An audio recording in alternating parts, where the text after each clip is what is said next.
out to Socrates. Socrates still trying to get the opening. Oh, Socrates! Whoa! And there it is. The crazy gang have beaten the Culture Club. Maggie Thatcher, can you hear me? Maggie Thatcher, your boys took a hell of a beating. Your boys took a hell of a beating.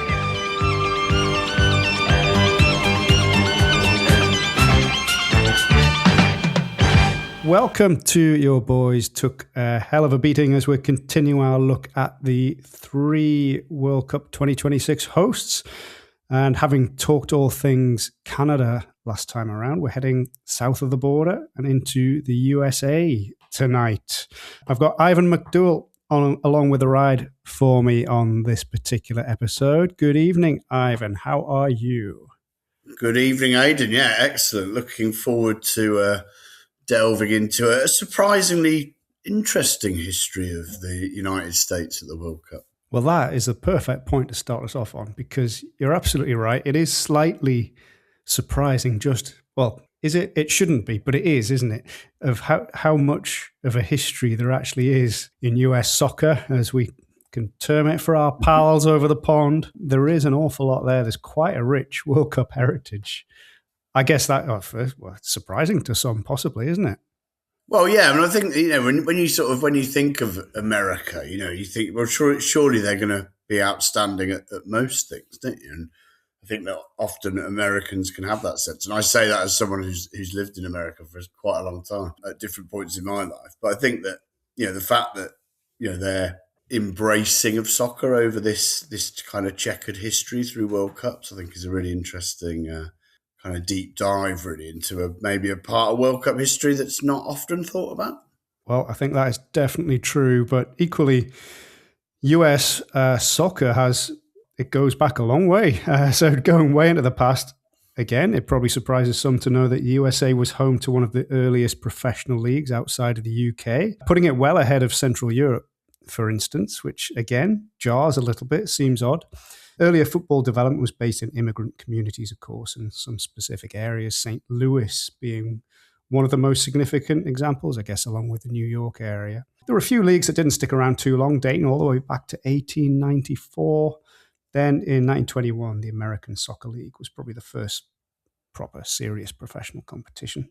The national team, though, and I think there is evidence of kind of international games, sort of, yes, talking about Canada, sort of as early as 1885, kind of playing Canada. And like you say, those possibly different types of kind of maybe kind of immigrant populations. And then it's kind of first official game around 1916, I think, Aidan. Well, yeah, and that's only FIFA recognised, but you're absolutely right. They played ones earlier. So this got to mention on the Canada pod too, of course, because it was USA against Canada, the first international outside of the UK. Canada won that one in New Jersey, Ivan. I don't know what to say about that. But there we go. So they were the unofficial, I suppose, or non-FIFA recognised internationals that do date back to the 19th century. So that makes them a pioneering nation. And I'm sure it was heavily British influenced, of course, but still it was USA and Canada representative. USA, intriguingly enough, they earned both the silver and bronze medals in the 1904 Summer Olympics in St. Louis, Soccer Town, USA, as it was, which is quite an achievement. But until you realize it was, the silver went to the Christian Brothers College and the bronze to St. Rose Parish. It's not quite a not quite a national team thing, but still, it shows that the prowess was there. Only an IOC recognized tournament, not FIFA. So yes, you're absolutely right. They joined FIFA in 1913 and then their first FIFA International 1916 against Sweden. So yeah, far more history than meets the eye. But this brings us heading full speed ahead into the first World Cup. So this is a team who obviously have a bit of longevity already at this point, unlike many nations, so more so than many of those taking part. So yeah, as one of the stronger developed nations, USA were one of those invited to take part in the first World Cup. And they headed off to Uruguay to face a group with Belgium and Paraguay. And it was rather successful, Ivan, wasn't it? It was, yeah. I mean, they beat both Belgium and Paraguay 3-0. Aidan, which I kind of now sounds quite strange, doesn't it? But it was a really successful World Cup for America, wasn't it? But Patenode, I think is how you pronounce it. That's what we'll go with. Yeah, we'll go with, yeah. Scored all three against Paraguay, or was credited with all three at some point today. So this is a really interesting point, isn't it? So yeah, you're right. He'd scored against Belgium in their opening 3-0 win, and then he got a hat-trick against Paraguay. Or did he? Well, at the time, he didn't. So he definitely scored the first and the third goals. The second one was either credited as an own goal or to his teammate Tom Flory, which is what the FIFA record said. But in 2006, I think it was, that got corrected. I don't know whether he lived to be aware of this. I don't know. Because otherwise, Guillermo Stabile of Argentina had the World Cup's first hat-trick 2 days after. So yeah, an intriguing subplot. But Bert Patenaude has his place in World Cup history. And you're right. I mean, and those 4 goals, well, if we're assuming that the hat-trick is the hat-trick, those 4 goals remains a landmark, I think, for America. I mean, without jumping ahead through all the different years we're going to talk about. I don't think any other American player has scored 4 goals in one World Cup. So, no, or a hat-trick. I don't think. Indeed. I mean, they probably haven't scored that many in one match if we're not spoiling too many things getting ahead, but that is probably true. Well, they won their group with those 2 wins and went on to a semi-final with Argentina. Now, this is a team they'd lost to at the 1928 Olympics 11-2. Yeah. So hopes weren't necessarily high ahead of that one. They did improve on that performance, but yeah, it was the end of the road for them there. Yeah, 6-1 loss. Although I know it's interesting, they were only 1-0 down at half time. So to lose 6-1, obviously suggests a little bit of a pace thing. But they obviously held their own, initially. And I think, obviously came out of that World Cup with a lot of credit, although they've lost the semi-final. And then, because it's funny talking about Bert and his later assigned hat-trick.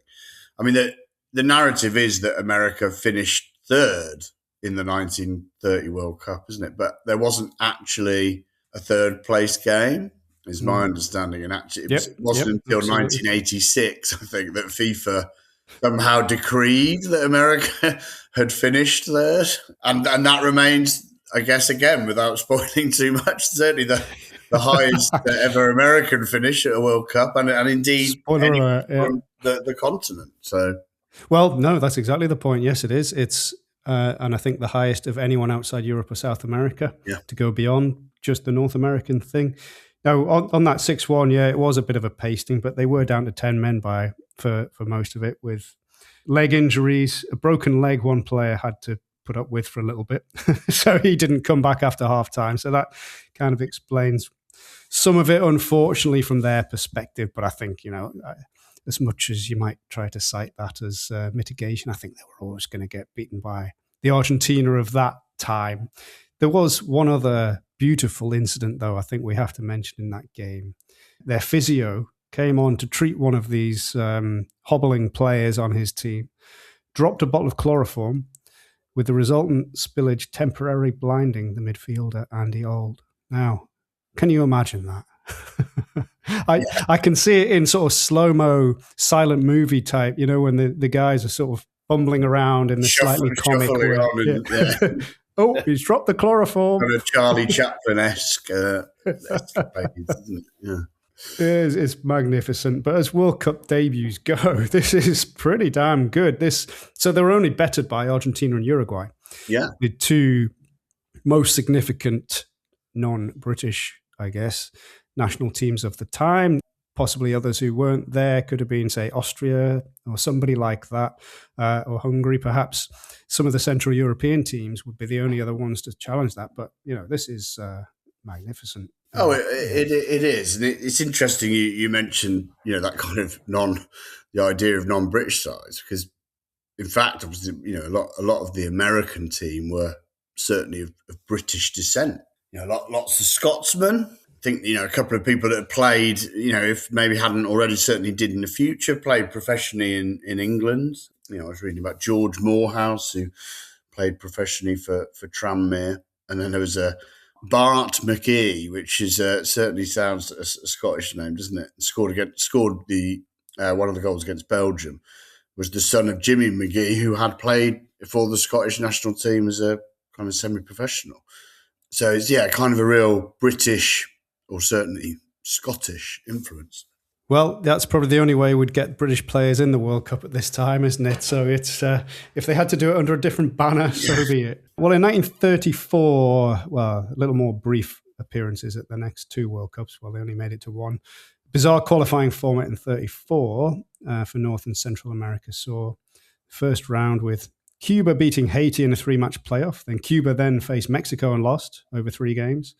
With Mexico then with a one-off game against the USA. I don't know. I presume that was a reward for having reached the semi-final in 1930, that they got all the way to the final one-game playoff. But there's a twist. Football in the 1930s, and this is why I find this era endlessly fascinating, because it's all these random weird things. Yeah. Because they'd submitted their entry too late, this playoff was in doubt up until a few days before the World Cup itself. So they were still allowed to take part. But the playoff ended up having to be played 3 days before the start of the World Cup in Italy, and played in Rome's fascist-built Stadio Nazionale. And they did beat Mexico, so it was worth all the hassle. They won 4-2. All 4 goals coming from Aldo Buff Donnelly. I don't know quite what he got his name for, but he was also an NFL coach. So it's again, unique. These unique stories. The playoff being in Italy, direct, 3 days before the World Cup is, unprecedented, I guess, and certainly not. But I know we feel slightly odd now when we've had playoffs, 3 months before the World Cup starts, and even that feels weird because it's like, well, we've got the draw. How can we have playoff path winner B in Group 3? It doesn't make much sense, does it? But it doesn't. Back in the day, it was even weirder because it was very, very last minute. The dubious reward for that victory, though, was to be drawn in the opening straight knockout tournament in 1934 against the hosts Italy. So I guess it's good that they had that playoff success because it wasn't going to go so well. And another pasting administered, really, wasn't it? 7-1? 7-1 this time. Donnelly scored again, so he's clearly the star of this team over in Italy, but they were already 3 down by the time he scored. Yeah, 7-1. Straight knockout, they were out. And those 2 matches were the only appearances Aldo Donnelly ever made for the US national team. And he scored 5 goals, and that was that. Done. Consigned to NFL history instead. And it's interesting. I noticed that, 2 years later, USA lost to Italy again in the 1936 Berlin Olympics football tournament, which Italy also won, because obviously they went on to win the 1934 World Cup. So again, I guess you could find some solace as an American to that. They were beaten by good teams, I guess, Aidan, if we were searching for some no, you're right. Argentina and Italy. It's exactly. Argentina could easily have won that first World Cup, and Italy did win the second World Cup by fair means or foul. That's a whole other podcast for another day. But yeah, absolutely. No, you're right. They are only failing when up against the very best. Even if they do fail quite heavily when up against the very best. 1938, they didn't make it to the tournament then because another weird qualification group. They were set to face the winner of the Central American group in a playoff again. But that all changed when Argentina belatedly entered that World Cup, having earlier had a hissy fit at not being hosts for it, causing something of a rejig. But it also caused a host of withdrawals, and then indeed from Argentina too. So the USA were then scheduled to face the Asian winners, or indeed the only Asian entrant, the Dutch East Indies, Indonesia as they are now in a playoff in Europe again, just a few days before the finals. Yeah. But they couldn't raise the money.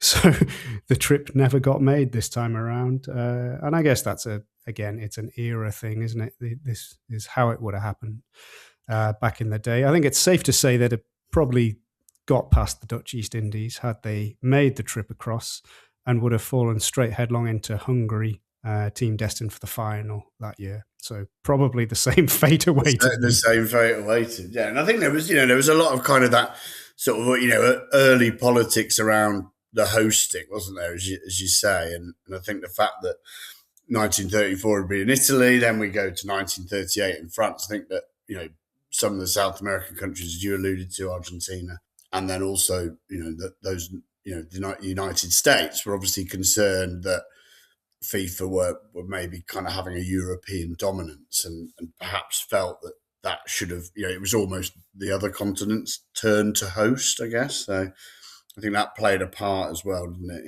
in terms of their ultimate non-involvement alongside various other things.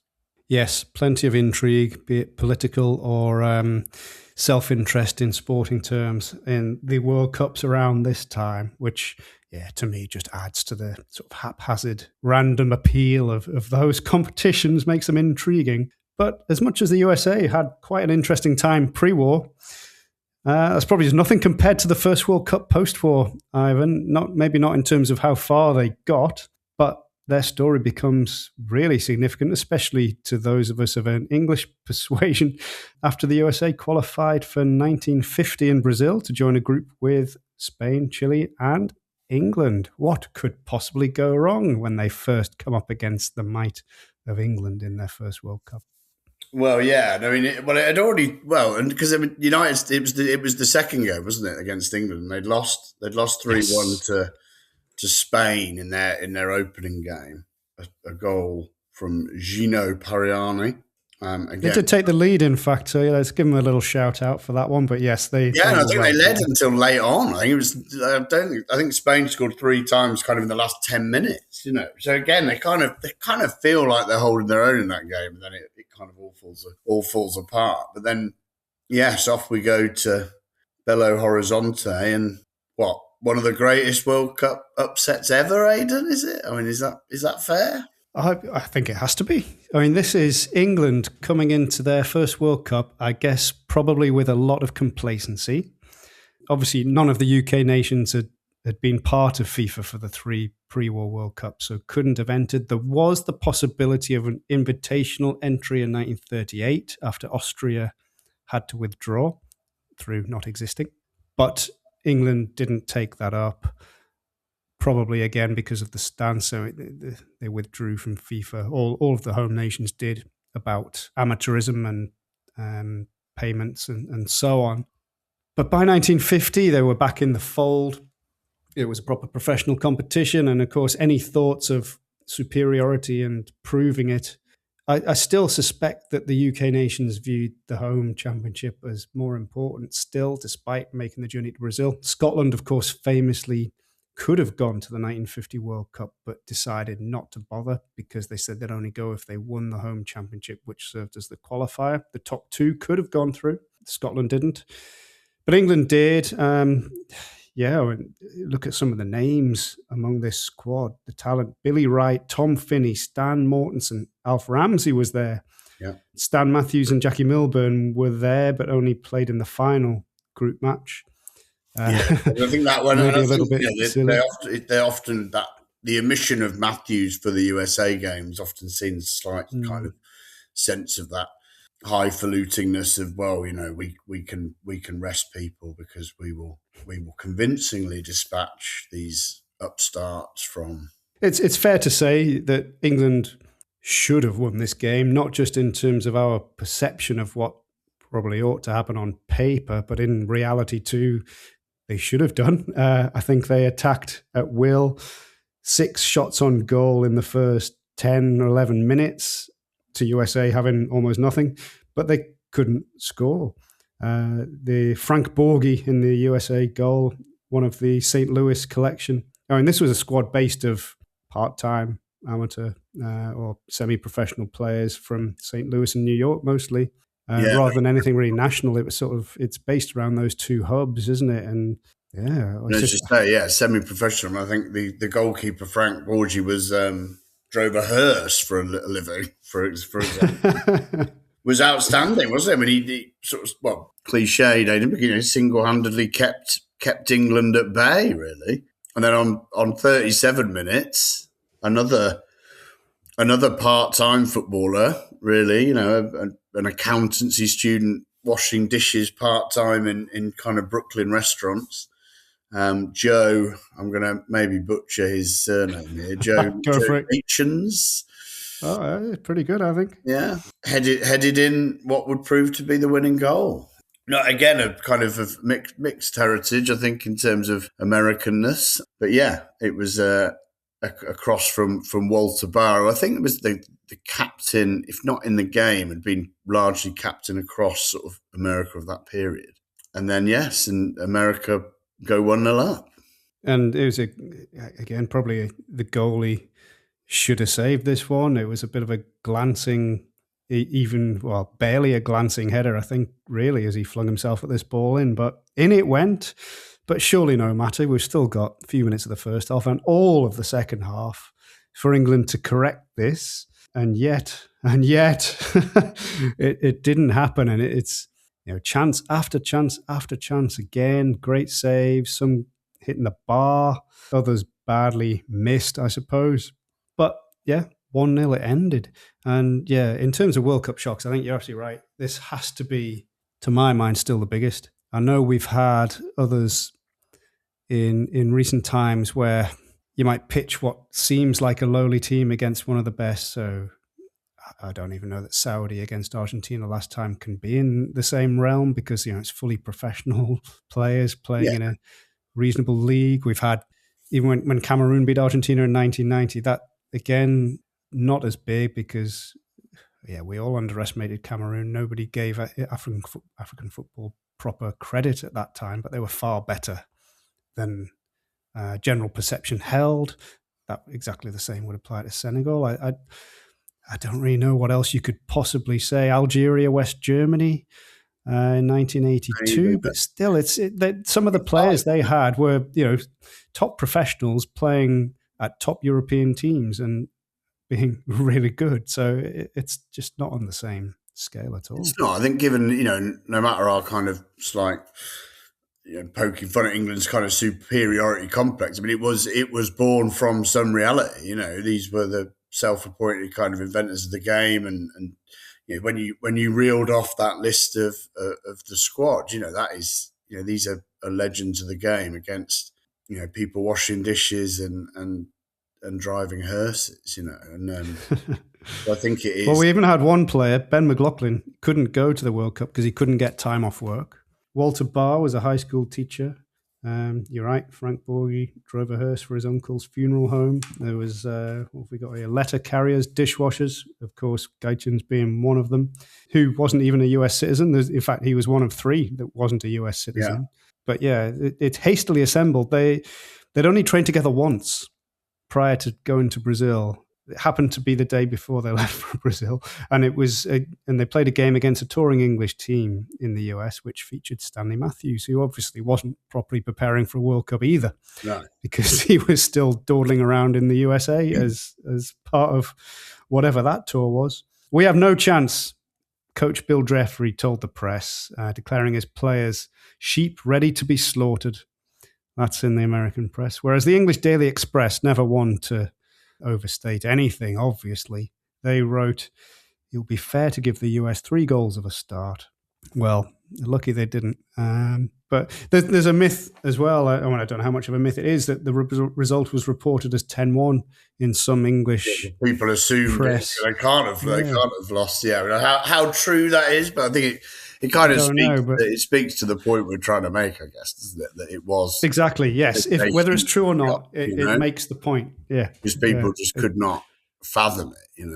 I mean, if you want a really bombastic retelling, obviously there is a film of a feature film made of the events surrounding the game, starring Gerald Butler as the goalkeeper. So the game of their lives. Have you seen it, Aidan?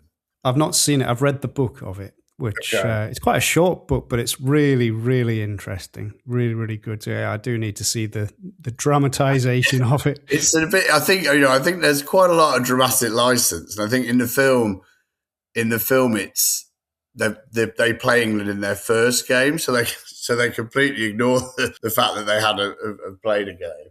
And I think there are other, but I mean, it's a typically American production, I guess, of the underdog story. One of my favourite the things about the film, which probably says a lot about me actually, is that Stan Mortensen is played by Gavin Rossdale, who, for fans of 90s rock bands, he was the lead singer in a band called Bush and once dated Gwen Stefani, but then puts on a sort of strange English accent to play Stan Mortensen in this film, which I thought is just, speaks to the randomness of the film, really. But, worth checking. Well, I want to know about this accent, though, Ivan, because Stan Mortensen from South Shields.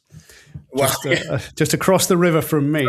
I know what he should sound like, so I'm kind of intrigued. I'm guessing he probably doesn't sound like he's from South Shields. But yeah, worth a watch. And it is, and it does, it is a, incredibly, it is that underdog story, isn't it? Which, again, goes to the point that upsets probably don't get any bigger than this. Absolutely. And it's hard to imagine there'll ever be one quite on this scale. Because of the professionalism, even of some of the teams we see coming into the World Cup this time around. You've got Curacao, you've got Haiti, Cape Verde. These are all players who play professionally. Well, yeah, Curacao in Europe, Premier League players in their side, don't they? So it's exactly. It's so yeah, phenomenal. It didn't. They then crashed out, having this wonderful moment against England, obviously having lost their first game. They then proceeded to lose their third game as well to Chile, 5-2. And then that was the end of that. It was another World Cup. It was another World Cup that perhaps had failed to sort of live up to expectation a little bit, particularly given that they'd beaten England 1-0. But they will all. If you're going to go out in a blaze of glory, I guess. Yeah, if you're going to fail early, at least fail with something as spectacular as that. So they had a long time to think about it, though, Ivan, because after 1950, the story goes rather cold for the USA for a good 4 decades of decline and disappointment when it comes to the national team. It's bizarre, I guess, off such a high to end up in such a low. There's a string of qualification failures, usually against Mexico, but also Canada, Haiti, others. Ultimately, in the 3 decades after the 1950 World Cup, the only victories for the USA came against Haiti, Bermuda, Honduras, Canada, Poland, and China. That was it in 3 decades. The slightly jarring thing, though, in terms of this run all the way through to 1990, is that this comes in contrast, I guess, to the birth of the NASL in the late 60s, I think, all the glitz and glamour that came with it. At one point, the national team even entered the league. This is in the early 1980s now, as Team America. Now, if that's not a cartoon, I struggle to think what it is. Team America in the league, as the national team had only actually played twice over the previous 2 years. Team America, guess where they finished in the league, Ivan? Can you guess? Bottom. So there was a bizarre state of affairs, isn't it? And I think that, this is, it's such a sort of, admittedly, it really remains the early days of the World Cup in some ways, doesn't it? But to not feature for all that time, and I think they paid a little bit of a price, America, in the sense that Mexico just dominated the qualifying really, and there was most of the time was only one place for the southern continent. CONCACAF, am I saying that right? CONCACAF. So I think Mexico just dominated that, didn't they? But then equally, as you said, when America had the opportunity to kind of counter that slightly, so obviously when Mexico were hosts in 1970, America still failed to qualify. I think Haiti qualified that year, didn't they? So yeah, it was a real sort of change in kind of how those early World Cups had sort of set America up as being a kind of important, if not hugely successful part of a global kind of football makeup, to then just disappearing off the scene. And absolutely, in contrast to what was, I suppose, those early days of Pele, Beckenbauer, etc., strutting their stuff in the United States. Yeah, it is bizarre. Yeah, of all this sort of rich history of decent performances that we've talked about there, of the more pioneering days of the World Cup, how it went this way. It is odd. And the NASL, yeah, I guess it was glitz and glamour with very little foundation, and certainly in terms of local players and opportunities, or at least grassroots as well. It didn't really have that impact. That obviously the impact that MLS has probably had a far greater benefit for the USA in terms of young players, local players, development paths, coaching, etc. Unlike the NASL, which was just a madcap fun, I suppose, but it didn't really bear fruit for the USA. Yeah, Now it didn't foster players to essentially take them as a nation forward in the footballing sense, did it? No, not at all. But after all these failed attempts, we did get to a point where they had a decent showing at the 1984 LA Olympics. So that's not quite the same thing, but this was more or less around the time when the NASL was collapsing. So again, intriguing that the rise comes as that side of US soccer falls away.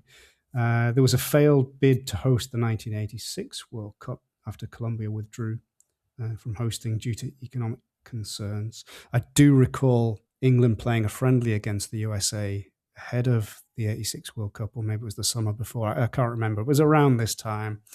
And it just seemed so bizarre. I remember them all dressed in, the US team all dressed in blue, and we were told they were college kids, and ultimately they were just college kids. Yeah. Playing against England and seeing what they could do. It just seemed funny in a way that here we have the most powerful nation, the nation, as you said at the start, Ivan, that dominates so many sports through sheer weight of numbers and economic might, I suppose, because they have all the facilities, they can hire the best coaches, they can do whatever they like. And yet, in the world sport, here we had a few college kids serving as cannon fodder for England. And like you say, it was almost, let's see how we do. And I think that's, that their involvement, particularly 84, because it was in Los Angeles, but they appeared in the Olympics either side of that as well. And I think there was that, it was almost that kind of testing ground a little bit, wasn't it? That sort of semi-professional nature. As you say, kids coming out of college, kind of representing the national team at those Olympics. But when you consider 9 straight World Cups the US missed between that 1950 World Cup when they beat England and its next appearance, to be at 5-6 of those Olympics in that same period is quite an achievement, isn't it? But it sort of almost doesn't compute. You think, well, kind of how has that happened? But again, I think that goes back partly to the limited qualifying as well. And I guess how many teams have we got this year, Aidan? 48. So maybe they'd have. We won't go there, but in a sense, maybe they'd have. It may have been a little bit different. No, you're right. Condones it anyway. But with Mexico having the stronger football heritage, I guess they're regularly going to be up against it. Yeah. But then it's equally odd, I guess. We'll come on to this in a Mexico episode, but Mexico weren't so strong in those early years, whereas the USA were. And then the roles completely reversed. But everything changed. Firstly, in July 1988, the USA were awarded hosting rights for the 1994 World Cup. So everything changed from this point on. A lot of focus was then put on the national team again. Of course, they didn't want to embarrass themselves in front of the world when it came to their home World Cup 6 years down the line. The national team as a club concept was rekindled again with central contracts, but this wasn't entering a league in that same way. It was more just to keep everybody together, train regularly and improve the standard, creating a more stable foundation to build on. But I guess if they were to host in 1984, it became almost essential that they first showed they were worthy. And how do they do that? They needed to qualify for 1990.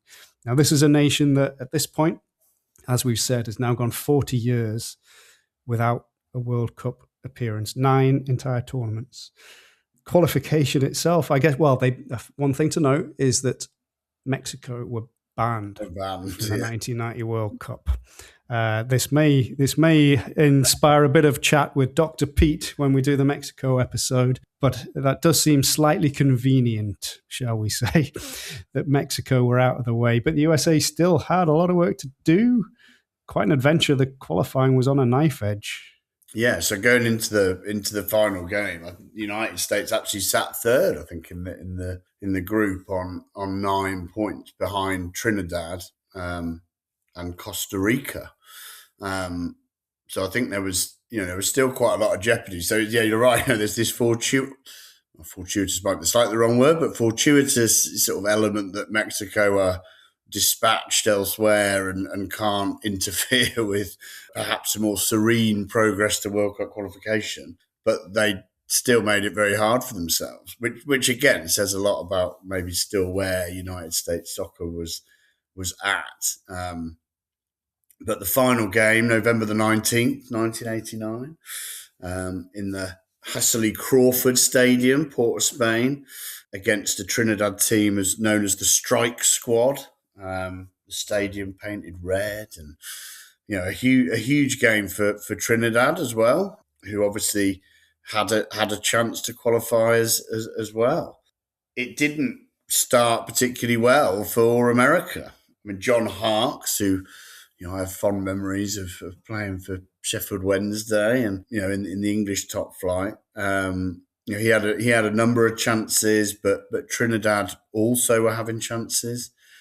So it was kind of it felt fairly even until the 30th minute, when Bruce Murray passed the bouncing ball through to Paul Caligiuri, who played 110 games for the United States and only scored 5 goals. But the one that he scored that night was obviously really, really important and gave the US a 1-0 lead.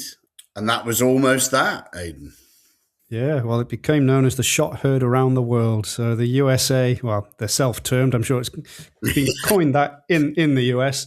But it was their rebirth, if you like. It's them returning to the stage that they had graced, as we say, quite well, but quite a long time before. But here they were back in the 1990 World Cup. They'd won through, but they went off to Italy, mostly college kids again, with a handful of professionals. So the likes of John Harkes were obviously standout players, but he was a rarity. He's somebody, I guess, who bucked the trend, succeeded in spite of the system rather than anything else. And he was surrounded by players not at his level. I think it's probably safe to say. Yeah. Decent, absolutely, but not hardened professionals. A little bit out of their depth, I suppose, is the way things went. Probably a necessary moment of pain ahead of hosting in 1994. They did need to get themselves to this World Cup.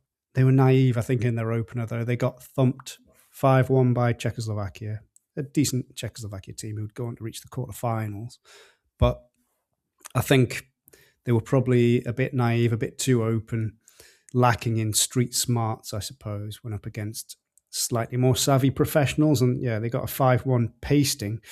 And then up next was Italy. And well, I don't know about you, Ivan, but I remember watching this at home at the time, and I was thinking, right, there's going to be a lot of goals here. I was settling in to enjoy a goal fest. Absolute goal fest. And I'm sure many American soccer fans were fearing likewise. There's actually an excellent chapter on this game and the squad, in fact, in Pete Davies' book, All Played Out, right? One of the first great football books, certainly popularizing the whole concept of behind the scenes type of narratives and stories. It is. Anyone who's not read that, what did it get renamed? One Night in Turin, I think, from an English perspective. But it's the same book, it's the same story. A superb chapter about the US team in that one, in amongst all the England-themed stuff. And they got away with only a 1-0 defeat. Gianluca Vialli missed a penalty as well. I think Giannini got the only goal. So, yeah, pride was restored, I think, somewhat in that game. And, yeah, they lost their final game against Austria narrowly as well. But I think that Italy one is where, okay, 3 defeats out of 3, but there's a lot of heart and pride to take from that, surely.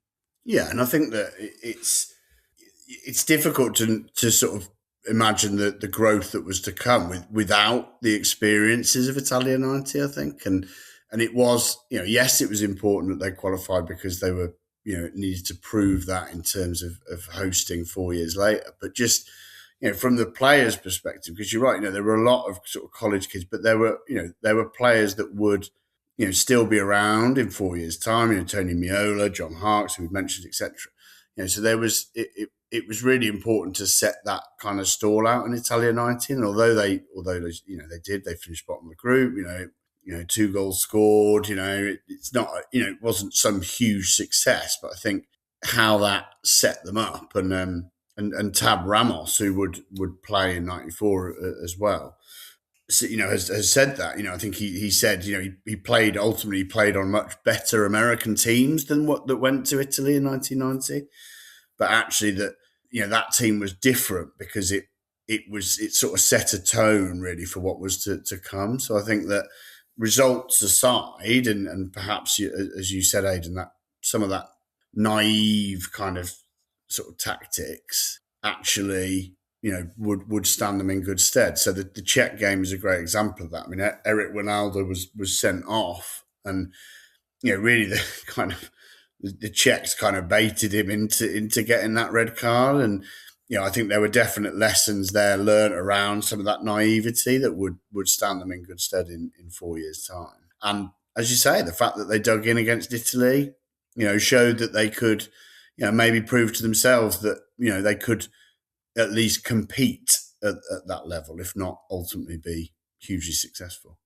Well, absolutely. And indeed, 6 of the 1990 squad were also in the 1994 squad. So yes, the team had grown through that time, but yes, some of them had learnt and built on what they experienced there in Italy. But yes, let's get on to 1994 then. And naive and 3 defeats would probably not cut it in the home World Cup. They need to do a little better. But before we get to the action, the actual hosting and how it was perceived at the time, well, 3 nations had bid to host this event: USA, Brazil, and Morocco. USA ended out on top with their highly detailed bid book that they'd actually seemed to have just repeated from what they tried to do for 1986, where they were kind of stitched up a little bit out of it. This way, I think the stitching up went more in their favour, shall we say. But I remember at the time, again, thinking initially that this was a strange decision to go to the USA. I was obviously naive myself in terms of economics and all of that, but on purely sporting footballing terms, and obviously this was awarded prior to the 1990 World Cup, so we hadn't seen them then at that stage. It just seemed such an odd, bizarre choice to go to a nation that had, to my mind, little to no football heritage. Okay, we established they had a lot of football heritage, but in the dim and distant past. Yeah. There was nothing in the present at all. Well, you're right. I mean, if you think that when they're awarded what would become USA 94, they hadn't competed at a World Cup for 38 years. So yeah, it was a shock. It was it's a difficult narrative, isn't it? Where there's no sense of history, as you say. Like we can reflect on that now in a different way, but at the time, and of course, they didn't have a national league. Didn't have a national league by this point either. Yeah, it felt odd. Although I would argue by the time it came around, I think it felt quite exciting. Like, and I'm, for me, I mean, it was probably, I remember Italian 90, but USA 94 was probably the one that I really, probably watched every game. And I think, there was some of that glitz, that stardust of America that certainly appealed to me. No, you're right. It was very glamorous in a way that, so Italian 90 was all the sort of old world, elegant beauty and, all the operatic drama and so on, as much as the quality wasn't there. But it had that appeal, the allure of being in a country that Italy at that time it was the Super League of football in all but name. It was the home of the most exciting stadium, the most exciting teams, the best players. And then we ship up in the USA, and it's almost in stark contrast to everything that Italia 90 and its old world charm represented. Here was the new world. Here's all the brash and beautiful and bright. And it was, you're right, it was exciting. It was different. It was different. Yeah, that's it. It was different, I mean, I even remember to the sense of with Italia 90, you had your Panini sticker album. But for USA 94, I remember there was an Upper Deck, which were an American made trading cards for it. And I remember this as a child, essentially being like, I think I'd ever really seen a trading card before. It just felt different. The theme tunes of BBC and I want to live in America, and I know, and ITV had, I think, their own sort of, they create a glory land, and it just felt, even now I'm thinking about it, I'm like, wow, yeah, USA 94. Yeah, the memories are still really, really vivid, aren't they? It's scary to think just how many years ago that was. But yes, they'd obviously gone off to the USA, chasing the dollar, I suppose. They knew they would rake it in, or at least they hoped they would. The stadia, I mean, I think it's still cited now as the overall attendance for that World Cup, which was a 24-team World Cup, of course, is still higher than any it's never been subsequent better. World Cup. Ironically, I suspect it will be better now. Despite all the ticketing dramas and issues, there's so many games that they probably can't fail to overcome it, can they? But it's the overall attendance in 1994 is still ahead of any of the 32-team World Cups that have happened in the years since.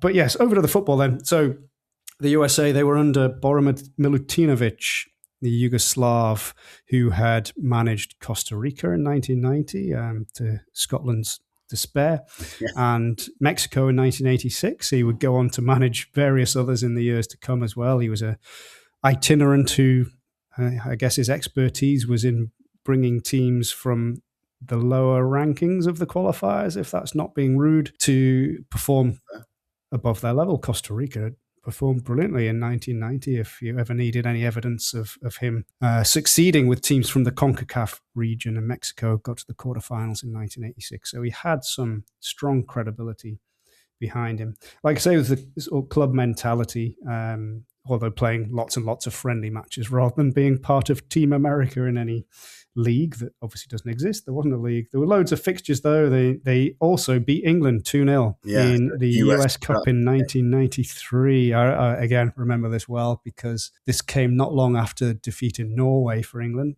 Yeah. And hopes of qualifying were fading rapidly, and it almost felt like slight folly to be heading over to the US to sample what it would be like the following summer. And then, of course, Alexi Lalas and his giant ginger goatee comes along and his floppy hair and scores one of the goals, and yet another humiliation for Graham Taylor.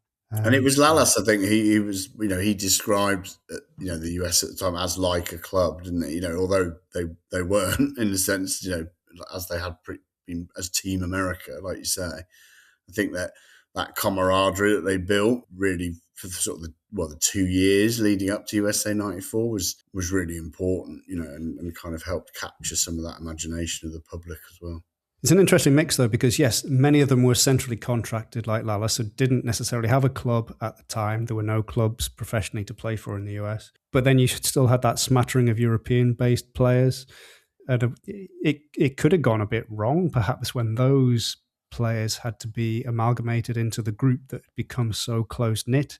And the likes of Harks, Roy Wegley around this time as well at QPR, a few others based in the Netherlands, Ernie Stewart, Tom Dooley in Germany, I think. So there were a few who were dotted around the professional leagues of Europe who, coming into the squad and then into the team, was at the expense of someone who'd been with them for all that time. So it could have gone wrong, but it went quite well, I suppose, at least in relative terms. So they had a tough group, but they had a positive start against Switzerland with a beautifully curled pinpoint precision free kick into the top corner to get a 1-1 draw against Switzerland in an indoor match. First ever time that was in the Detroit's Pontiac Silverdome. All sounded very glitzy and glamorous, didn't it? There were quite a lot of firsts, weren't there, in 94? Because it was the first World Cup with players' names on their shirts. First 3 points for a win as well. First 3 points, yeah.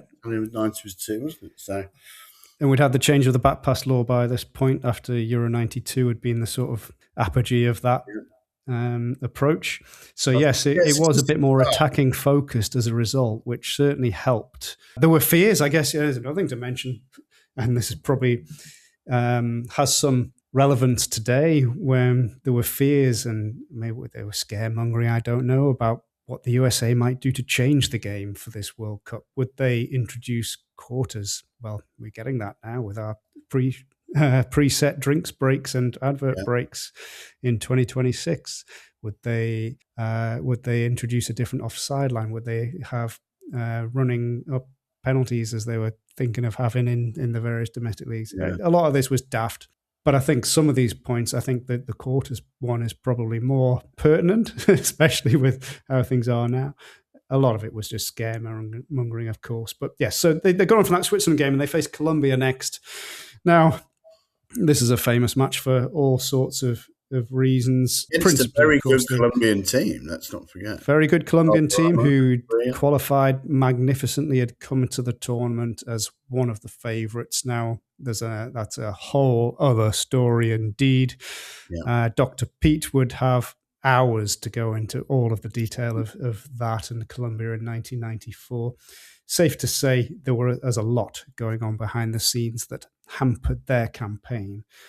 But they still had quality, and they came up against the USA. This is a game much more famous, of course, for the tragic consequences for Andres Escobar. But it was a victory for the USA. Ernie Stewart, I think, getting the first goal. And then the second goal, obviously, was the Escobar own goal.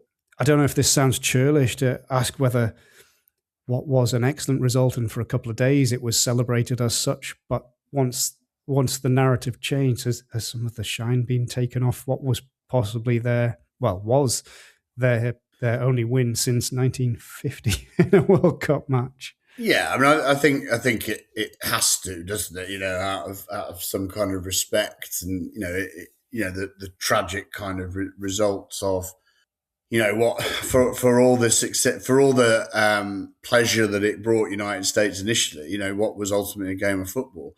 I think luckily what happened later in the tournament for America, although it didn't involve winning games, I think sort of allowed them to still sort of retain that positive narrative, which I think is important, and with due respect to Andres.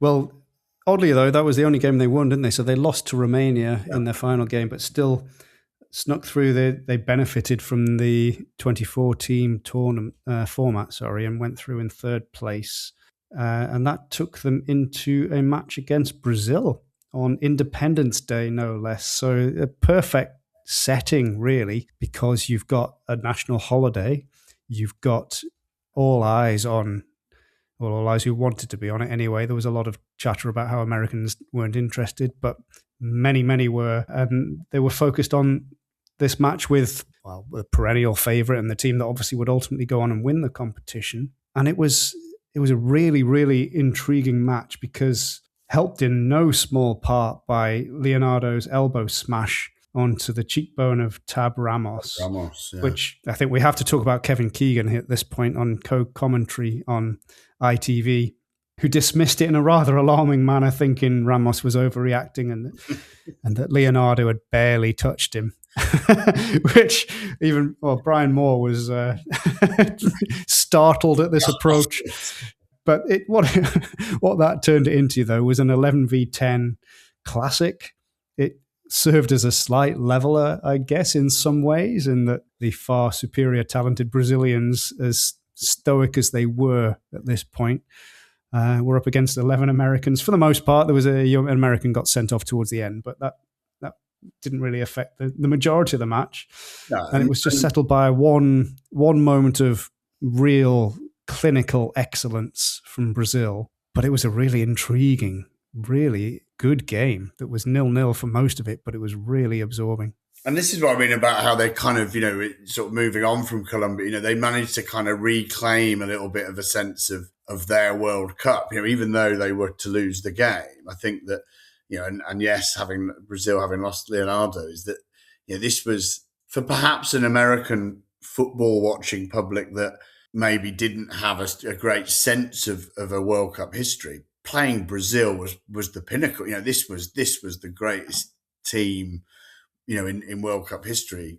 And the fact that America were able to compete with that on this glorious Independence Day, I just think kind of neatly sums up exactly the sort of narrative that America were trying to create through USA 94, even though they lost the game.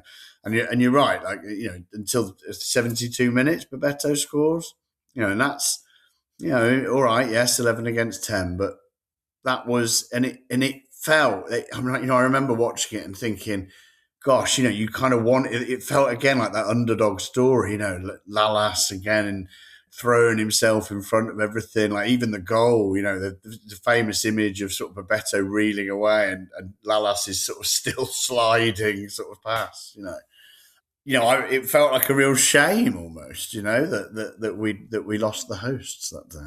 Yeah, the tournament often loses something when the hosts go out, but I don't know that it necessarily did in this case because we had Brazil continuing on, which is the usual way of things at this stage anyway, and maybe we've got more used to hosts exiting early, what with Qatar last time around. But at this point, I don't think any host had failed at the first hurdle.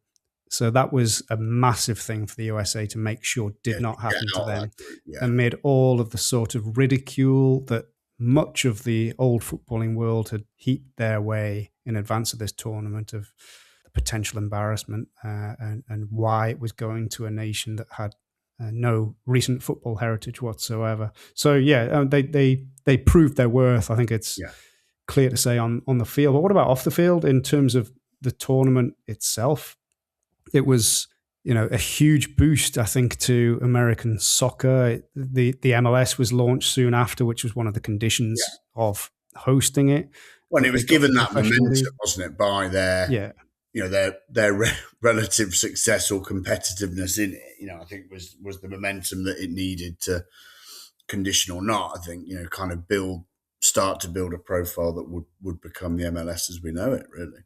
But equally for the national team, I guess it set a pattern that we now, well, for all of the World Cup since, and they've only missed one since then, but it's normal that the USA are there. You expect them to be there. And okay, they come from a weak region and they're one of the more powerful nations in that region. So it stands to reason in expanded tournaments that they ought to qualify.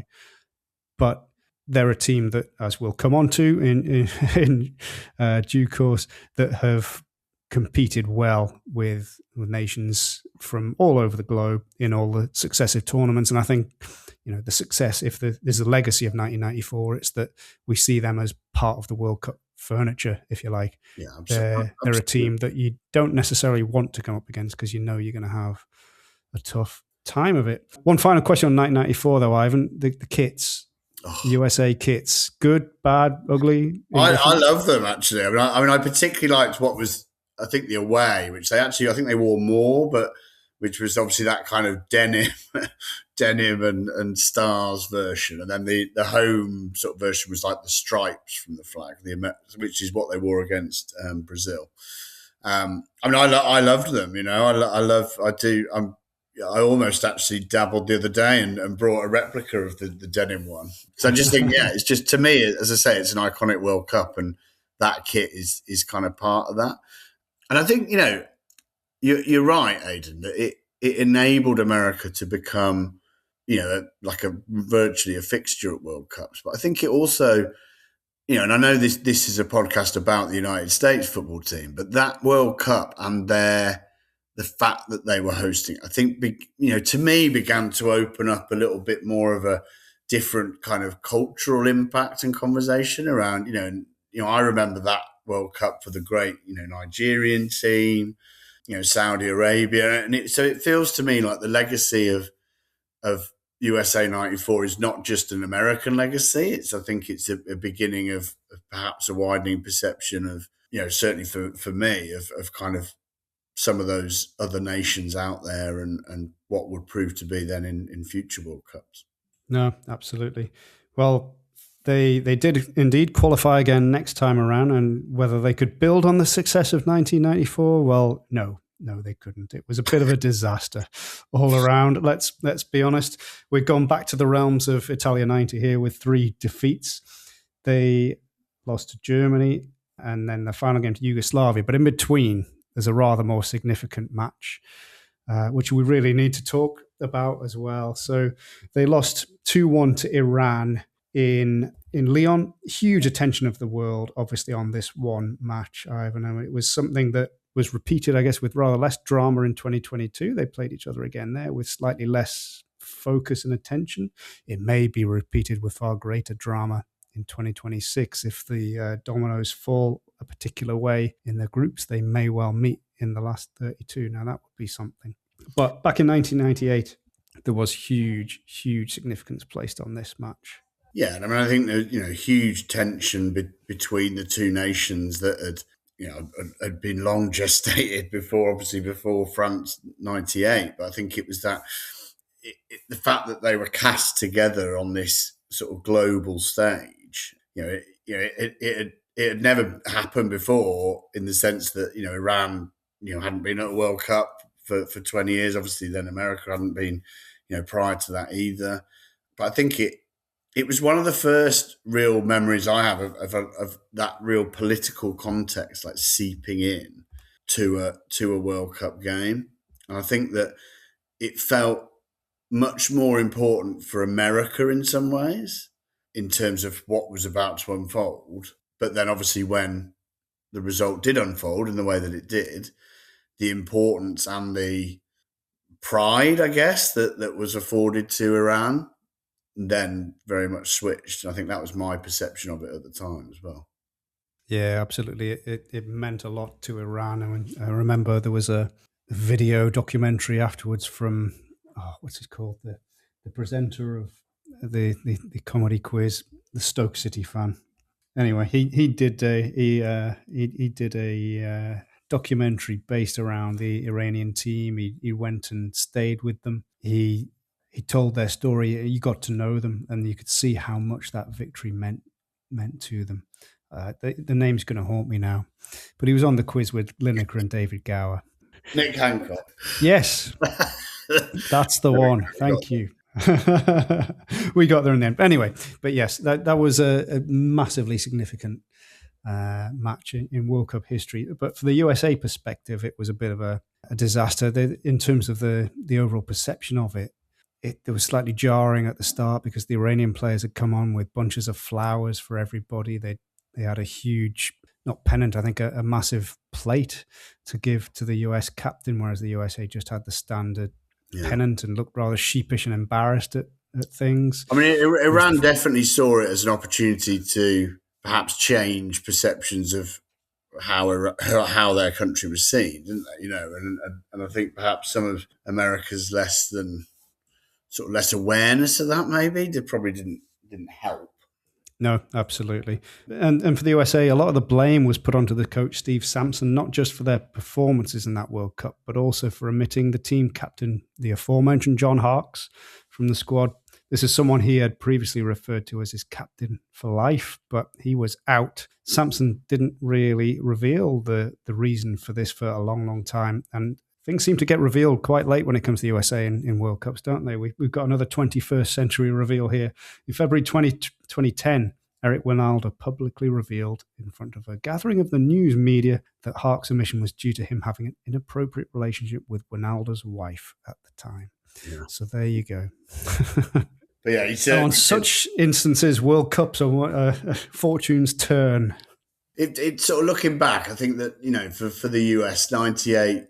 You could argue that it felt a little bit like the good work of '94 was being undone a little bit. And I think that, in hindsight, knowing the Wijnaldum Harkes thing kind of almost goes back to a bit of that naivety that sort of was almost appeared to sort of creep back in. So I think there would have been a concern really that post the success, in inverted commas, of '94 is that then, they've taken this backward step. And I think that they needed to really kind of reinvent themselves again. And, that core of the squad that had been in Italy and then at the home World Cup, there was a limit, essentially that France '98 kind of drew a line, I think, under a certain era of US soccer. Yeah, absolutely. And as we go into the 21st century, things turned much more positive in 2002. And I think we're probably seeing the fruits of the MLS and its birth 6 years earlier, and some of the players starting to come through, Landon Donovan being the key amongst that. We're into his era now, and probably I would say that the greatest American soccer player, certainly in modern times. I think that's probably fair to give him that accolade. But ultimately, this was their most successful World Cup since the very first one in 1930. Well, yeah, and I would, I mean, this is maybe slightly, if not maybe controversial, but I would argue that although they finished higher in 1930, that this I'd argue 2002 is probably their best performance in terms of really, of competing in a kind of a modern game. I have really fond memories of this World Cup as well. I was actually living in America at the time, and the American public, I lived in California, and the American public were absolutely taken over by this World Cup. Landon Donovan was a Californian boy, played for San Jose Earthquakes, and there was this huge outpouring for the US national team that took me as surprised as an Englishman in America, So I would say, I think it was. I think they performed incredibly well. Yeah, absolutely. And it started off with the very first game. There was a terrific opening win over a possibly complacent Portugal. Yeah. The USA winning 3-2. It was a very dramatic, really good game, actually, that one. But yeah, they took advantage, I guess, of Portugal's lethargy or complacency in that opening game. One of a number of big teams to fall by the wayside in the early stages of that World Cup.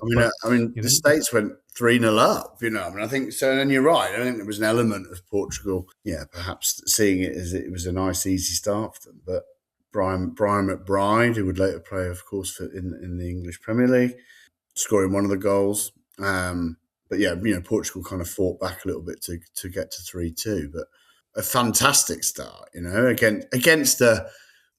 With it's poor choice of words, maybe, but against a proper footballing nation, and I think it was a great scene setter for that World Cup campaign. The fact that they beat a team like Portugal, if you like.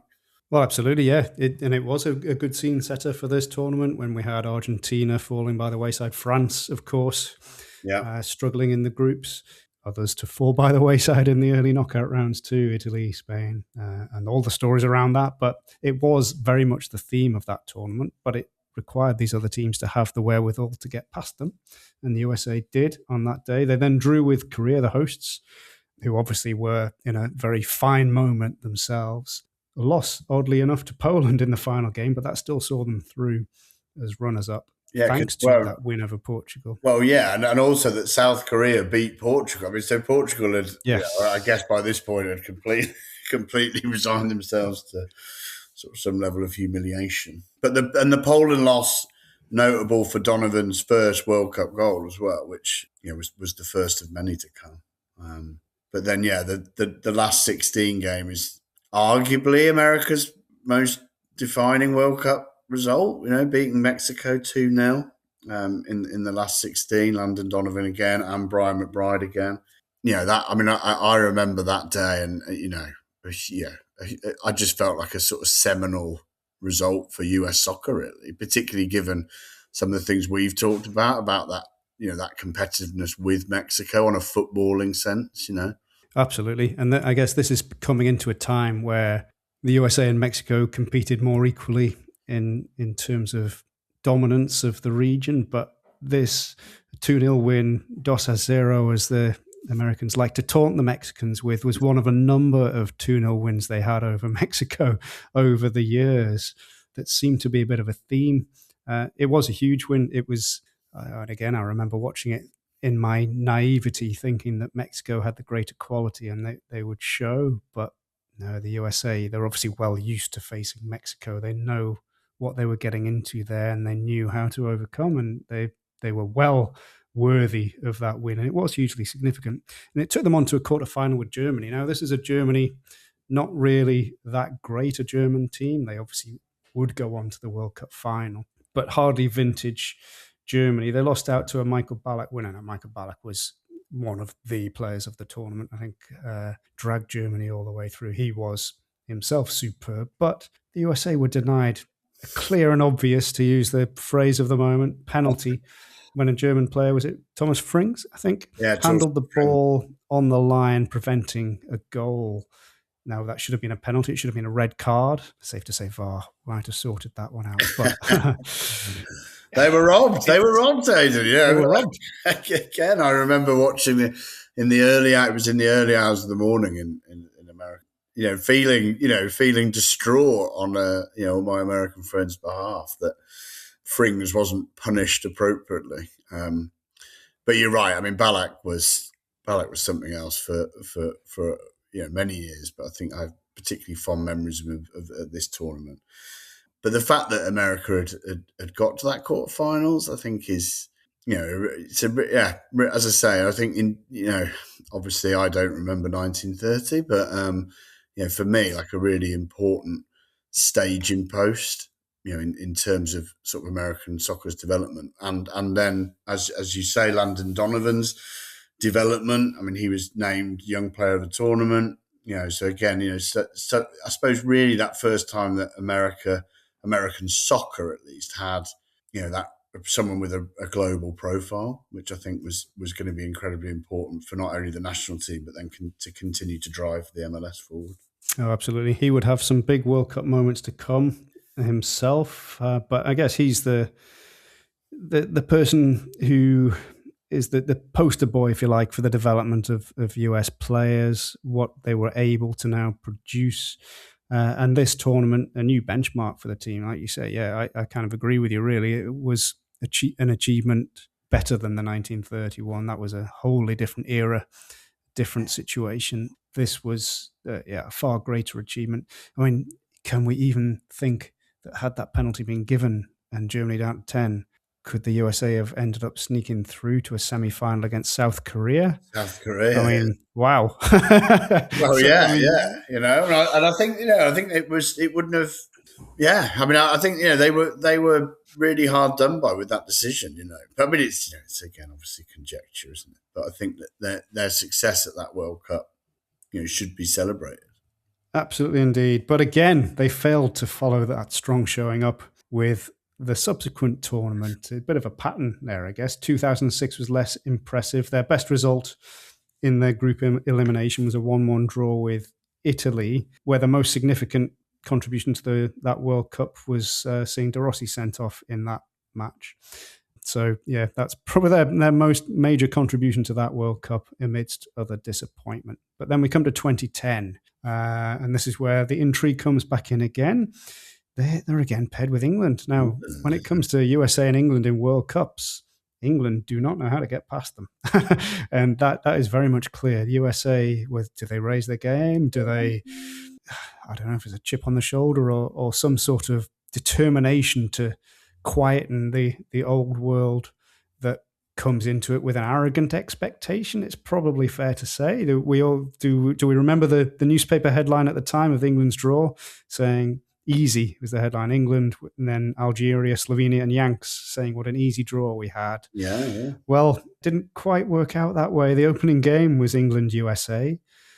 England took the lead early on with a goal famously not seen on ITV's coverage because they'd cut to an advert for some bizarre reason. Stephen Gerrard, but Rob Green error for Clint Dempsey goal, and it was 1-1. And I think you're right. I think there is a level of sort of getting one over on the kind of the colonial masters a little bit. The red coats and things like that. But I think again it just shows this sort of flip flopping really of the US national team between being sort of competitive and then not, because the rest of that group after the England draw, another draw against Slovenia. And then it was on a knife edge, really, wasn't it, at that point then, whether the US could qualify out of the group.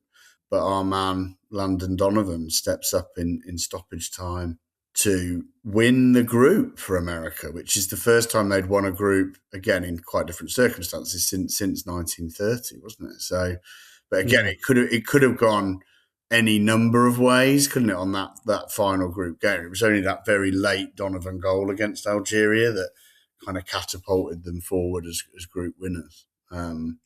Yeah, exactly. It was really one goal that took them from going out to winning the group. There was nothing in between. It's win or bust. And yeah, what a dramatic moment. And of course, it had to be Landon Donovan, didn't it? It had to be.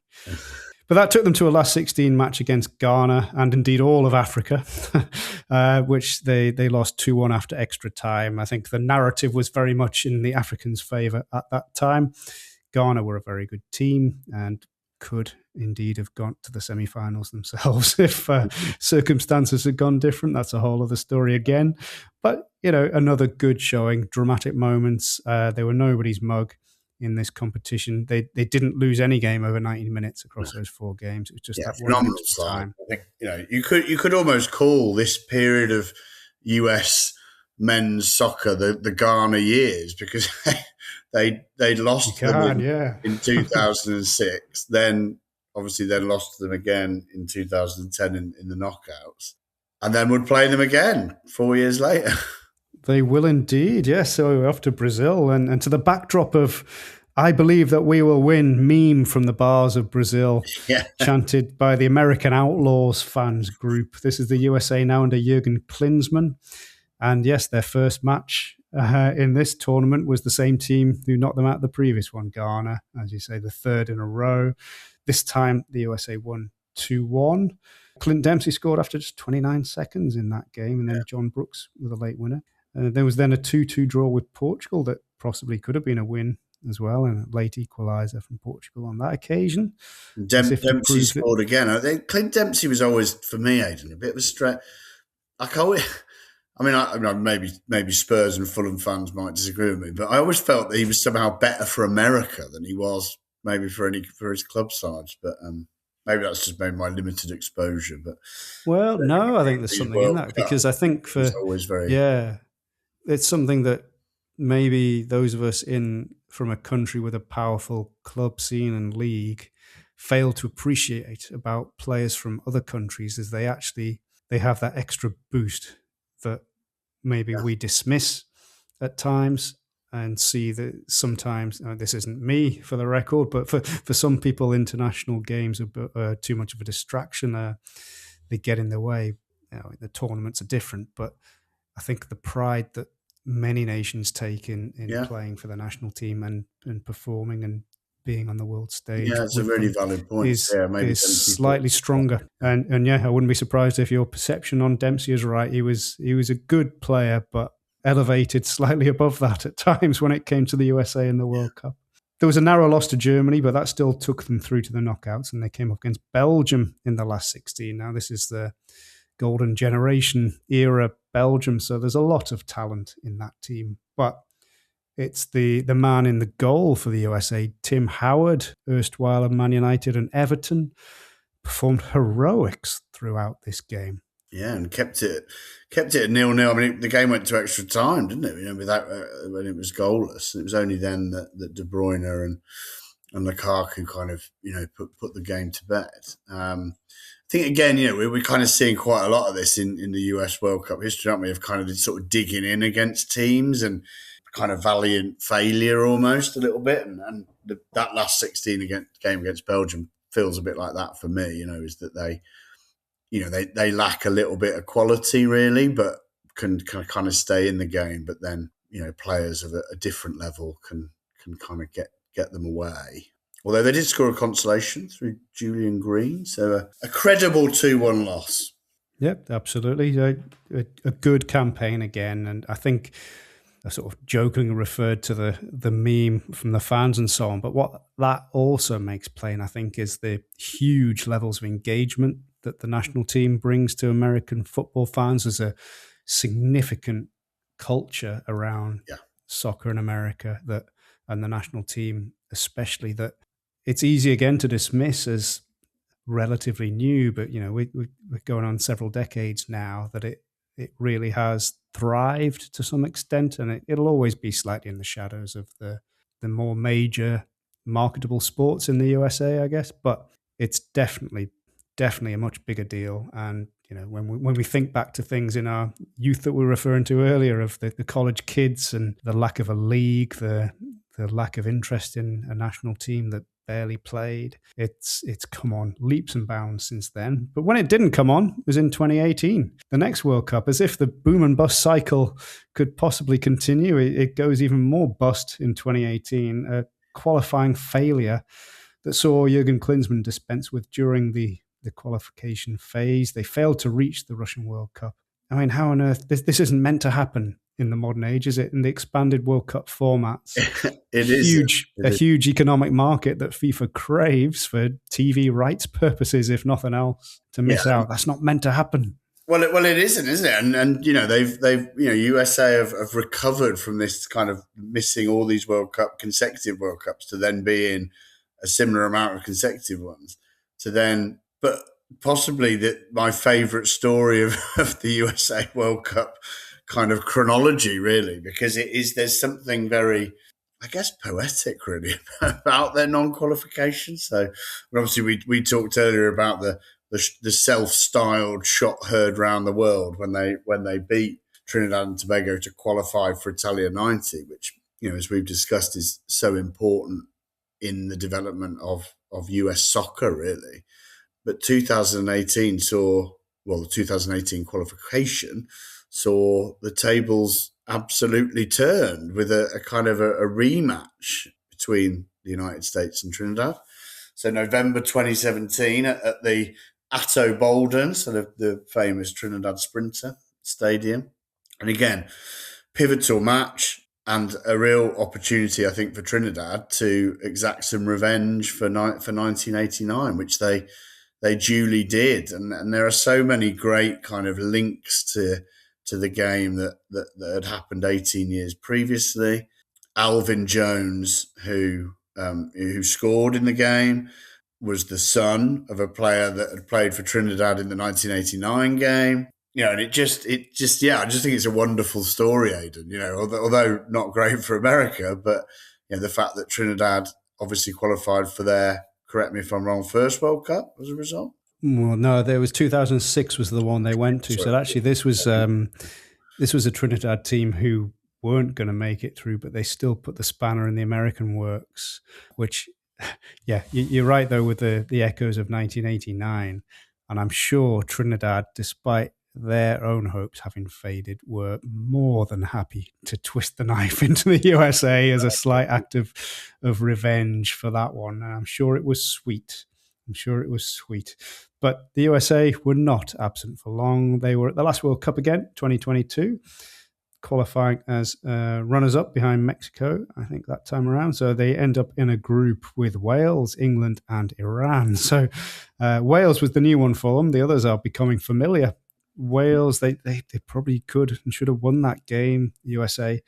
They'd led for most of it through Timothy Weah before conceding a late penalty, which Gareth Bale, of course, converted for a 1-1. Then came England. USA do not lose to England at World Cups. Here is evidence number 3 of that, a 0-0 draw. And yeah, that took them into the group decider, final game against Iran. So Iran had beaten Wales by this point. That meant the USA had to beat Iran in the final match to progress. Anything else meant elimination. A repeat of that 1998 clash, but a bit less historic this time. Christian Pulisic, the more modern star of the team.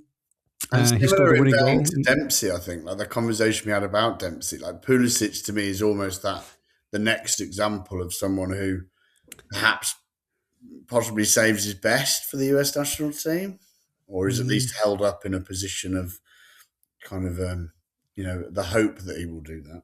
There's an interesting theme too with these key characters, the main players having these decisive moments. We saw Landon Donovan do it several times. Yeah. Clint Dempsey, of course, and now Pulisic doing exactly the same. It's the main man of each of these eras being the one to score the decisive goal that gets them through. Yeah. Well, and I think that's a very American aesthetic around sports. If you think about the NFL and the role of the quarterback, that star player. I think that that the culture around the soccer team, I think, pervades in from how the other sports are seen, and that's why they like their star player, maybe, in whether it be Pulisic, Dempsey, or Donovan.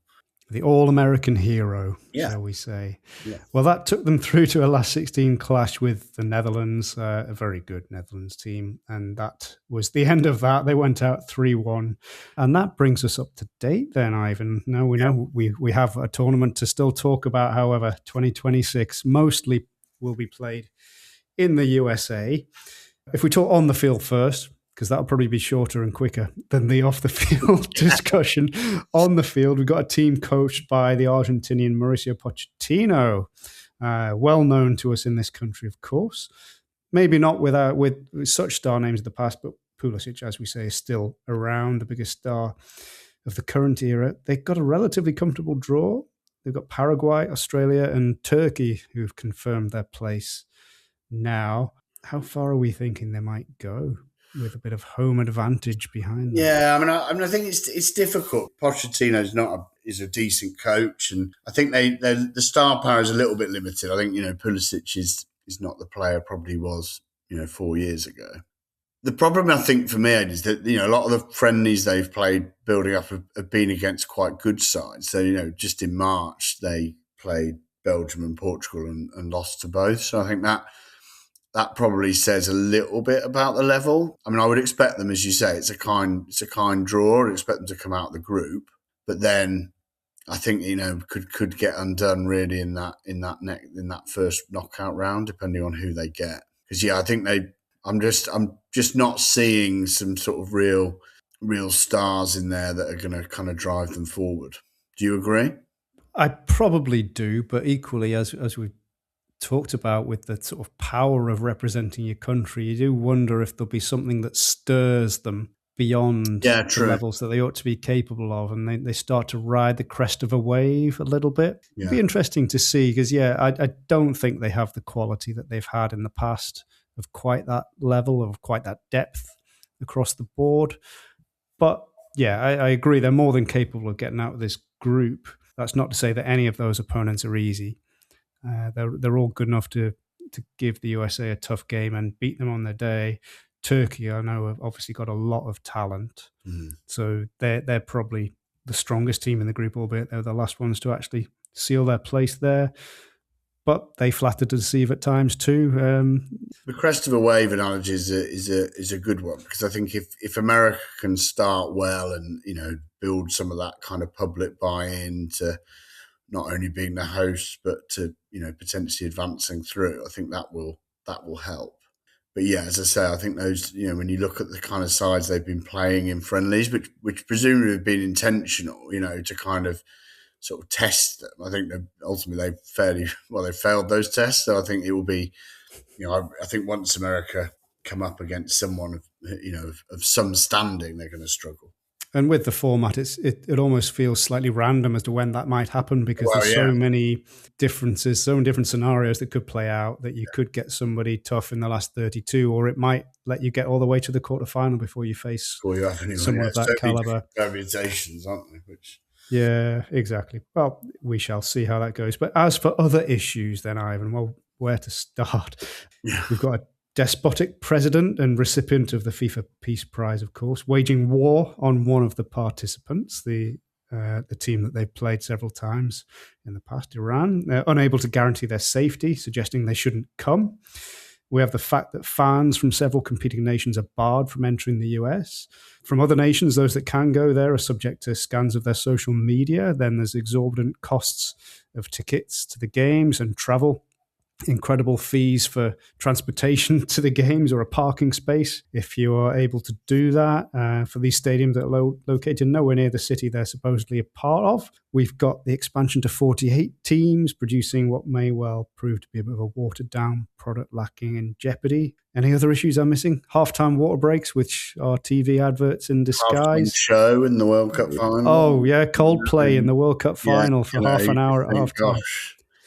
I mean, it's hard, Aidan, isn't it? It's really hard because, that list that you've just gone through is hugely problematic. ICE's presence, the fact that, a lot of the host cities haven't had the money that was promised to them. And I think, there's going to be, I think there's some infrastructure kind of issues on the horizon for some host cities. And these are all real things, but it's a World Cup, isn't it? And it'll be interesting to see once things get underway how those issues continue to emerge or not. The most troubling thing for me is around, and it's, and I'm not diminishing any of the other things on the list, but I think it's about how we've come to a situation where, as you mentioned, Trump winning the FIFA Peace Prize and being such a huge advocate of the the united bid with Canada and Mexico.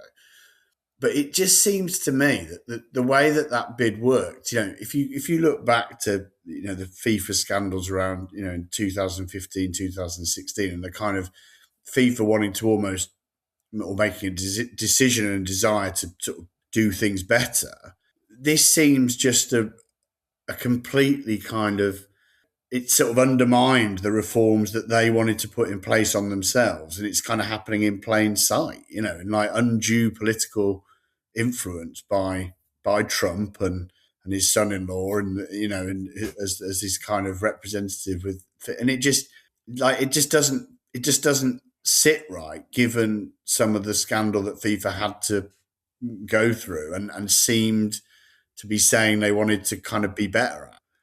It's a very strange situation all round, isn't it? It's there's so much going into it that if we think back to the past World Cup in Qatar, and we had a lot of attention put on issues in that nation, and there's a lot of talk of, well, you're not going to do the same, give the same focus against the USA. Yeah. Will you speak out against that country that is invading here, there, and wherever? And yet now we come to it, and there is a lot of focus going on that, but it doesn't have any impact because we're dealing with someone here who can ignore whatever is sent his way, seemingly. Yeah, not interested, is he?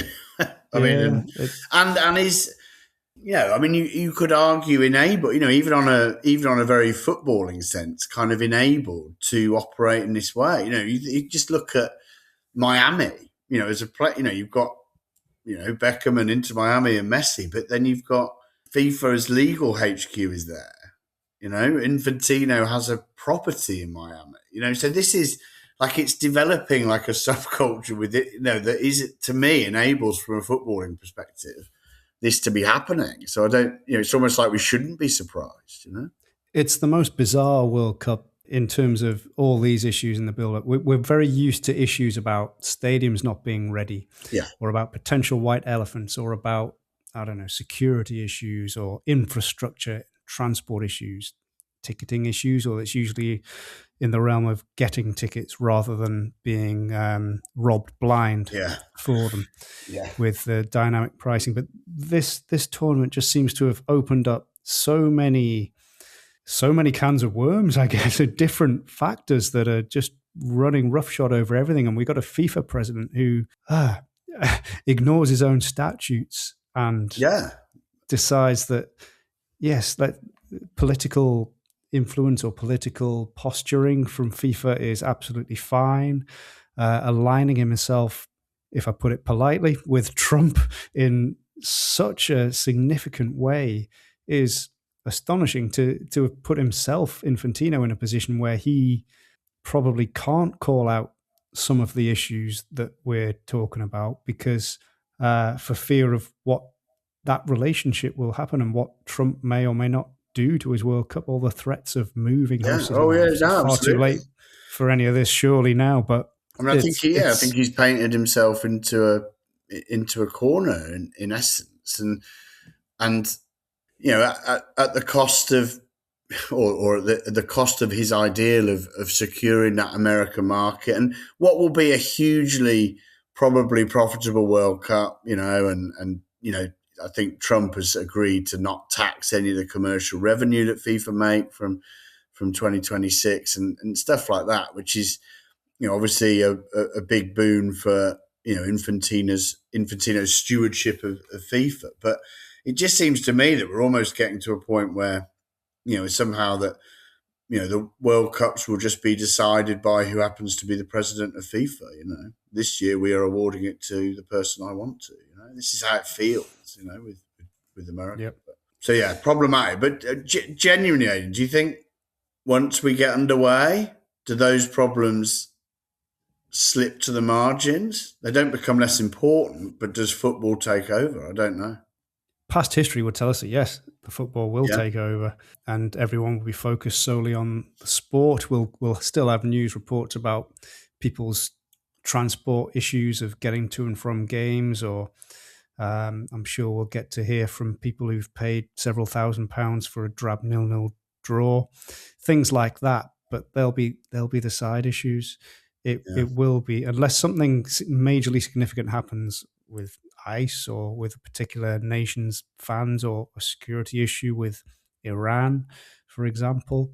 Unless something along those lines happens, which I still highly doubt will, because so much of the focus will be on the World Cup and on America, more so than on Canada and Mexico, that I'm sure they will keep their house in order in the same way that Putin kept his house in order. We will all focus on the football.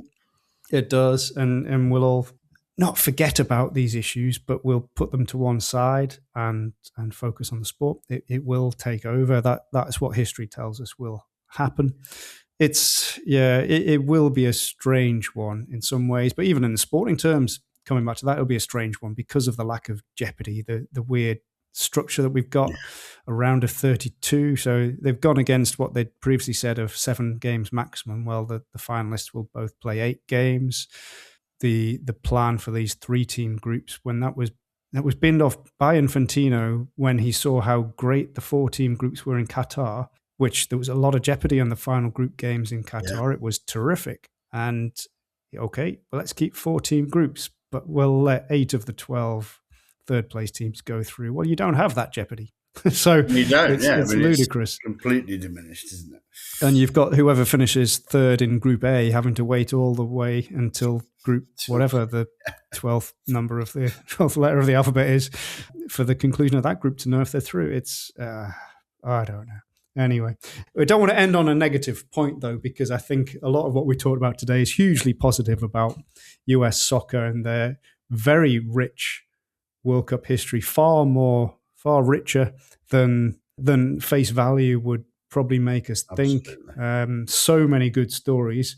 How do you class the USA then, Ivan, as a soccer nation in current times? So got the MLS thriving, as we say, solid fan culture, but football not quite of the level of the major sports over there. But in world terms, I think it's got its own separate culture almost in the US that those who love it in the same way that we all do.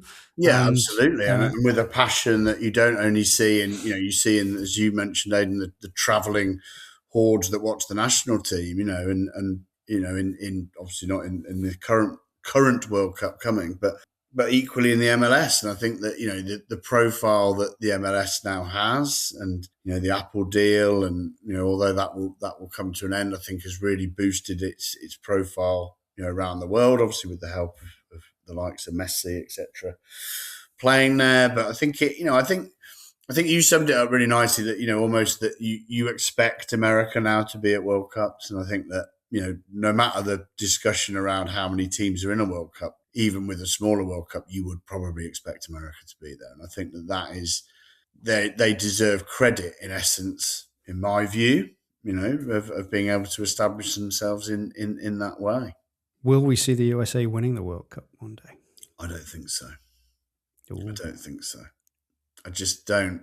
Whilst the MLS is a growing success, still a lot of that success is built on foreign stars, and I think that there's some great documentaries on Apple TV around some of the kind of homegrown MLS stars, but they're more personality driven than I think necessarily talent driven. And I struggle to see a world where the USA are lifting a World Cup.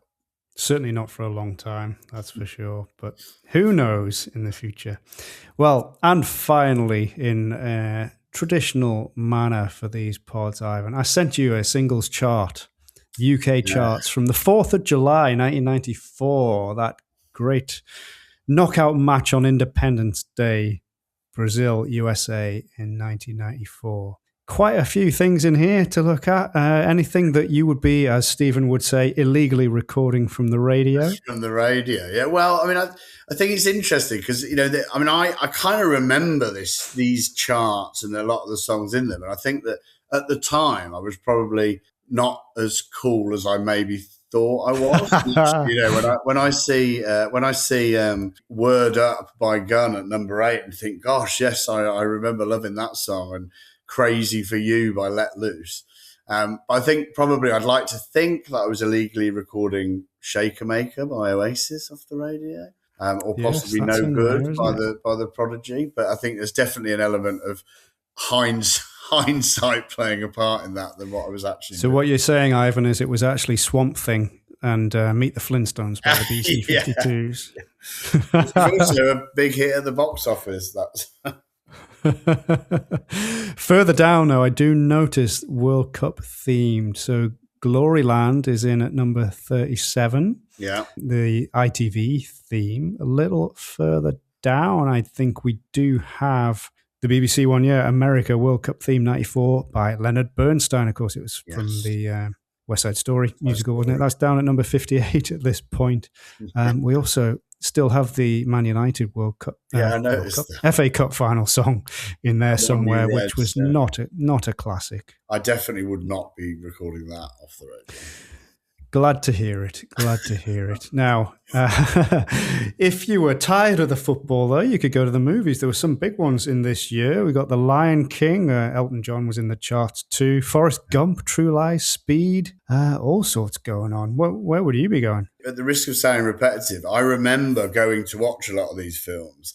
But the age I was at meant I was obviously precluded from probably the better ones. So I remember going to see Baby's Day Out, which is about a baby getting lost in New York, like how and The Mask with Jim Carrey. I think again I think I actually really enjoy The Client with Tommy Lee Jones, so based on a John Grisham novel, and Forrest Gump. I love the music in Forrest Gump. So again, perhaps hindsight giving me better choices than I actually made in 1994. And well, the TV schedules, as you'd expect, had the World Cup coverage. We had the same day also saw Ireland against the Netherlands in the second round. That was the BBC game. ITV had the Brazil match on that evening, 8 o'clock UK time. So that makes it very much in the heat of the midday over in America and San Francisco, where that game was. But also, if you wanted to avoid it, you could watch the Tour de France on Channel 4. That's always a good bit of sporting action. But that was followed by Desmond's. Do you remember that? Oh, Desmond's, yeah. And then Northern Exposure a bit later on, which I did quite like at times, I have to say. And beyond that, Room 101 was on BBC Two. George Orwell is getting placed into Room 101, Ivan. What do you make of that? Oh, gosh, okay. I think I'd have probably still stuck with the football. I mean, I remember that the Netherlands-Ireland game. It was really hot, wasn't it? It was that, and Jack Charlton had that white baseball cap on with his assistant Morris Setters. And John Aldridge got very angry, I seem to remember. The Irish didn't cope so well with the heat in that World Cup, did they? No. But there we go.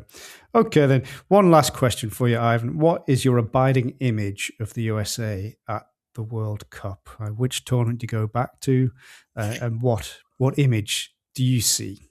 Although I think 2002 was probably the best performance, I think the defining image for me is the loss against Brazil and Bebeto wheeling away and Lalas just still sliding across the floor towards Miola in the red and white stripes.